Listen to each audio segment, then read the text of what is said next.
What's up, everybody? Eric here with another EWE Reviews. Today we're going to be reviewing Secret Invasion Episode 1. Before we get into that, please like the video, subscribe to the channel, let me know what you've done in the comments down below. But yeah, this is for Secret Invasion Episode 1. Title of this episode is Resurrection. Before we get started, this review will start off spoiler-free, and I will let you know when we go into the spoiler section. I won't be going through the entire plot of the episode, just some parts that I thought were very important to talk about, like the ending. But yeah, let's get into this. The episode released on June 21st, 2023. The cast includes Ben Mendelsohn, Olivia Colman, Emilia Clarke, Kingsley Ben-Adir, Samuel L. Jackson, and Cobie Smulders. The runtime of this episode is 55 minutes. So the basic plot of the show, and I think this is going to be mostly the plot for most of the show, is the Skrulls, which we were first introduced to, if I'm not mistaken, in Captain Marvel. They're shape-shifting aliens. They have now infiltrated Earth and have started an invasion, basically, secret invasion. They're taking control of important people, trying to start a war between the humans so they can eventually take the planet for themselves, due to Nick Fury and Captain Marvel not finding them a new home like they said they were going to. So yeah, so Nick Fury has to come back from space and deal with all these shenanigans. So that's the basic premise of the show. So let's start off with my spoiler-free thoughts, guys. And I'll eventually do some spoiler thoughts, but I'll give you guys a warning before we get into that. I really like the idea of the show. The Skrulls invading Earth and trying to take over.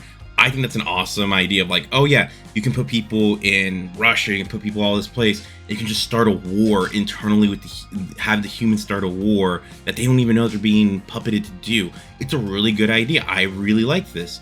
And for me, already in episode 1, I can tell they're setting up the bones for something good. I'm just curious how it's gonna go, but the bones are definitely there for something good. Now, there's one thing about the episode. It seems, and I'm not really sure if they are really trying to do this. I've already seen episode 2. I'm going back and doing this. But they're saying oh, Nick Fury has some PTSD from the blip or them being gone. But my one issue with that is Endgame was back in, what was it? 2019. Show-wise, it's this is I feel like they might have missed the mark to be able to do this story. I'm not sure for me if it's going to resonate as much as I wish it was. So going on along that. So when was the last time we actually saw Nick Fury have a prominent role in a movie for MCU that was set in the modern time? Because the last one that we saw him in, but it doesn't count for me, is Captain Marvel. If you remember, that movie takes place in the past. So I'm that's a younger Nick Fury. Doesn't really have much to do with what he's doing now. So I'm I don't really count that one. So then I went back. All right, Spider-Man Far From Home. That wasn't really Nick Fury. That was Talos. Again, doesn't count. So then you go back to, I want to say, Age of Ultron. But even then, I felt like he had a bit role there. I don't really think he really did much in that. So you got to go even further than that, and you go back to Winter Soldier. And it's that's the last time he had a prominent role in these movies. Unless I'm mistaken, in the comments below, let me know if I'm wrong. But I feel like that's the last time he had a really big role in a Marvel thing. And it's well, if it was back in 2014, I'm why do you want me to care about the character now? I just don't care about Nick Fury, really. That's one of my issues with this. So, yeah, that kind of sucked. But for other people, if you care, good for you. I'm just saying for me, this is my review. I don't care about Nick Fury that much. There's no one right now. The person I was really looking forward to seeing was Maria Hill, because I'm just okay. But Talos, I'm I don't really care about Talos. He's done stuff. I'm and Nick Fury, and I'm all right. Well, there's Maria Hill. I'm maybe this is finally when they're gonna have her do something, because I feel like the character hasn't done anything the entire time she's really been in the MCU, aside from little bit pieces here and there. Iron Man 3, I think was it Iron Man 3? It was some movie she did something small. Alright, another thing to also me talk about is this idea of the show. It's a really cool idea, but there was another show recently that did it better, and that was Star Trek Picard. And if you guys remember, I did an entire review from episode 1 to 10 of that. And if I'm really going to be honest, I like the way they did it better than the way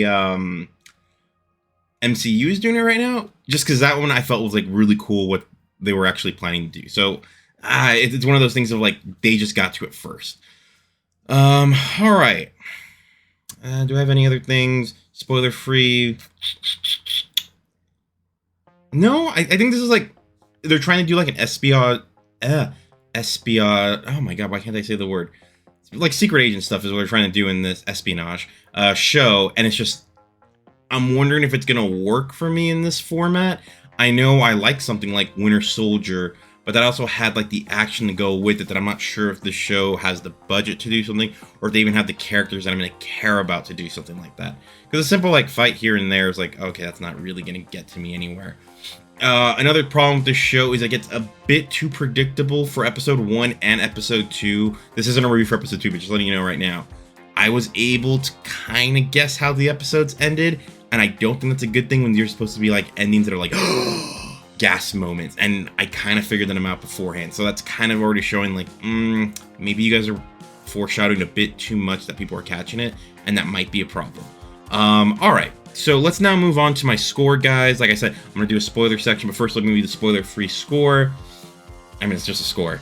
Right now, for episode 1, I'm just going to give it a 6 out of 10 for okay. I can tell the bones are there for something good. It just didn't hook me the way I wish it would have hooked me. And I've seen the episode twice, and I'm just like, yeah, it's there, but again, too many things were predictable. Things didn't necessarily go in a way that I really wanted it to. And I didn't like the ending, and we'll talk about that in a little bit. But something's there. They have something. It's just like, how are we going to put it all together is what I'm wondering. And I can't wait to see what they actually do, but it's like, I gotta hold my horse. So the first episode, I'm just going to say it's okay. Not even to say that it's bad, it's just okay. We'll see where it goes. Do I recommend it? Yeah, I actually do. For something, remember, this is the starting point. A lot of times, it's not how a show starts, it's how it ends. And to me, this just didn't start the way I would have wanted it to. I kind of wish they would have done some other stuff, but it's fine for the start. So yeah, I definitely recommend it. So we're going to go into the spoiler section right now. Before we get into that, guys, those that aren't going to join us, thanks for watching. Please like and subscribe to the channel. Let me know what you've done in the comments down below. Do you agree with what I've said so far? But yeah, let's move on to the spoiler section. I'm going to give you guys a warning. 5, 4, 3, 2, 1. What's up, guys? Welcome into the spoiler section of the episode.